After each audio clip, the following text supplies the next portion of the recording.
ਸੱਜਣੋ ਤੇ ਮਿੱਤਰੋ, ਅਫਜ਼ਲ ਵੰਜਲ ਦਾ ਸਲਾਮ ਹੋਵੇ।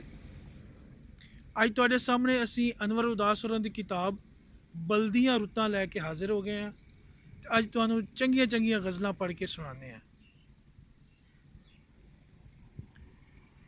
ਕਿਵੇਂ ਉਹ ਮੇਰਿਆਂ ਦੁੱਖਾਂ ਨੂੰ ਜਾਣਦਾ, ਬੰਦਾ ਨਹੀਂ ਆਪਣੇ ਆਪ ਨੂੰ ਜਿਹੜਾ ਸਿਹਾਣਦਾ।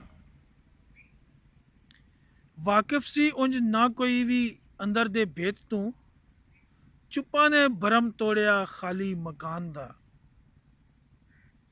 ਦਿੱਤਾ ਹੈ ਹੁਕਮਦਾਰ ਦਾ ਮੁਨਸਫ ਤੇ ਫੇਰ ਕੀ, ਮੈਂ ਵੀ ਤੇ ਜੁਰਮ ਕੀਤਾ ਹੈ ਸ਼ੀਸ਼ਾ ਵਿਖਾਣ ਦਾ। ਪੱਕਾ ਵਾਂ ਆਪਣੀ ਹੱਠ ਦਾ, ਚਾਹਨਾ ਵਾਂ ਰੋਸ਼ਨੀ, ਜਖੜ ਚ ਚਾਰਾ ਕਰ ਰਿਹਾ ਦੀਵਾ ਜਗਾਣ ਦਾ। ਅਨਵਰ ਕਦੇ ਵੀ ਉਸ ਥੀ ਲਾਈਏ ਨਾ ਯਾਰੀਆਂ, ਪੋਲਾ ਹੋਵੇ ਜੋ ਢਿੱਡ ਦਾ ਕੱਚਾ ਜ਼ਬਾਨ ਦਾ।